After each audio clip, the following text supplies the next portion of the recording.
커널 베이스 러닝의 네 번째 방법인 KFDA랑 커널 PCA에 대해서 설명하도록 하겠습니다. 먼저 Linear Discriminant Analysis, 그래서 LDA라고 부르는 방법론에 대해서 설명을 하도록 하겠습니다. 그래서 LDA는 차원 축소 방법론 중에 하나인데요. 앞에서 살펴봤던 PCA하고 비교를 해보자면 PCA의 목적은 그 분산을 최대화하는 기절을 찾는 것이 PCA의 목적이었습니다. 반대로 이제 LDA 같은 경우는 두 클래스가 잘 구분되는 기절을 찾는 것이 목표입니다. 그래서 아래 그림을 보면은 PCA 같은 경우는 이렇게 2차원의 데이터가 있을 때 이 전체 데이터의 그 분산을 최대화하는 기절을 찾기 때문에 이런 식으로 기절을 찾게 됩니다. 근데 이렇게 됐을 때는 이제 클래스가 겹친, 클래스는 다르지만 이렇게 프로젝션 됐을 때 겹치는 부분이 발생을 할 수 있는데 LDA 같은 경우는 이 클래스가 두 개 있을 때 이 두 클래스를 가장 잘 구분하는 기절을 찾는 것을 목표로 합니다. 그래서 LDA에서는 두 가지의 어떤 디스턴스를 정의를 하게 되는데 첫 번째는 이제 between class distance라고 해서 같은 클래스 사이의 거리를 의미를 합니다.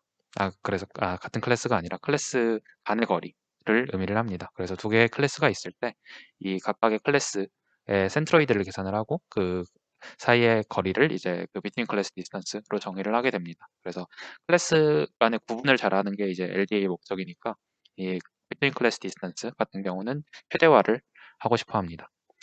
그다음에 두 번째는 within class distance라는 것을 정의를 하는데 이건 이제 같은 클래스 내부에서의 그 서로 데이터들 간의 거리를 나타냅니다. 그래서 이런 식으로 계산을 할 수 있고요. 이 서로 클래스가 잘 구분이 되기 위해서는 이 within class distance는 최소화를 하는 것이 이 LDA의 목적입니다.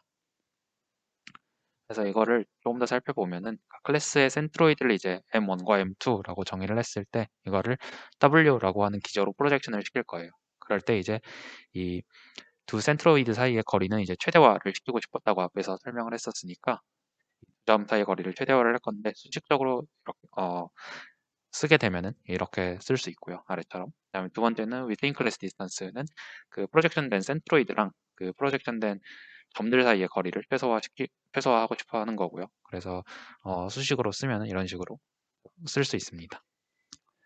이 두 개의 어떤 디스턴스를 가지고 피셔 크라이테리언이라는 것을 계산을 하게 됩니다. 그래서 분자 같은 경우는 그 between class distance를 의미를 하게 되고요. 그다음에 분모 같은 경우는 within class distance를 의미를 하게 됩니다. 그래서 이 분자 같은 경우는 앞에서 설명했듯이 이 분자는 최대화하고 싶고 분모는 최소화하고 싶으니까 결과적으로 이 피셔 크라이테리언이라는 것을 이제 최대화하는 것이 이 LDA의 목적입니다. 그래서 이거를 잘 정리해서 쓰면은 오른쪽과 같이 쓸 수 있고요. 그래서 어, 그래서 이거를 이제 최대화하는 것이 목적이니까 최대화하는 그 기절을 찾는 것이 목적이니까 그 기절을 W라고 했을 때 이걸 W로 미분해 줬으면 해줄 때 0이 되는 그러한 점을 찾아야 됩니다. 그래서 이거를 이렇게 잘 정리를 하다 보면 오른쪽과 같은 식을 얻을 수 있고요. 그다음에 이 SP라고 하는 거는 앞에서 그 정의에 따라서 이렇게 쓸 수 있고 이거를 또 잘 정리를 해보면 아래와 같이 오른쪽과 같이 정리를 할 수 있게 됩니다. 그래서 이 두 식을 살펴보면은 SW에 W 곱한 거랑 SB에 W를 곱한 거는 동일한 방향이 되고요.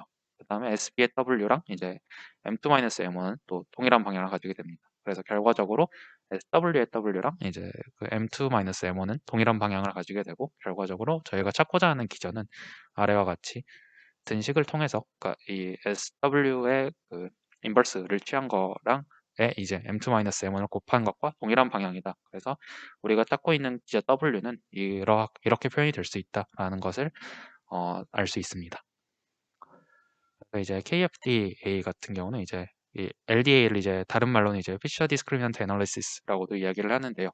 LDA에 그냥 커널 메서드를 적용을 한 것이라고 생각을 하시면 될 것 같습니다. 그래서 앞에서 살펴봤던 많은 커널 메서드랑 동일하게 이 X라고 하는 거를 어떤 매핑 펑션 파일을 통해서 그 고차원의 어떤 피처 스페이스로 보내게 되고요. 그거를 통해서 이거를 이제 직접 계산하지 않고 커널 메서드로 계산을 하겠다라는 거고 이제 이거를 이제 그 매핑 펑션을 적용을 했을 때 이제 피셔 크라이테리언은 이렇게 쓸 수 있고요. 이거를 이렇게 잘 정리를 하면은 분자 같은 경우는 이렇게 정리가 돼서 여기서 이제 커널 메서드를 사용을 할 수 있고 분모 같은 경우는 이렇게 정리를 잘 하면은 이쪽에서 이제 커널 메소드를 사용을 할 수 있다. 그래서 결과적으로 LDA에 커널 메소드를 적용을 하면은 이제 KFDA가 된다라는 것을 알 수 있습니다. 다음은 이제 커널 PCA입니다. 커널 PCA 같은 경우는 PCA 이제 커널 메소드를 적용을 한 건데요.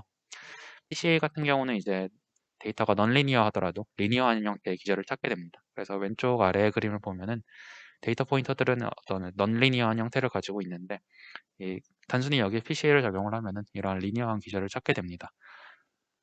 근데 반대로 이제 커널 PCA 같은 경우는 이렇게 데이터가 넌리니어 할 때 어떤 매핑 펑션을 통해서 이거를 이제 리니어하게 만들어주고 여기서 이제 PCA를 적용을 하면은 어떤 원래 저희가 사용하려고 했던 PCA는 이제 리니어한 그런 기절을 찾는 거니까 여기서 리니어한 기절을 찾게 되고 그거를 다시 원래 어떤 스페이스에서 봤을 때는 이렇게 넌리니어한 기절을 찾을 수 있다라는 것이 커널 PCA입니다.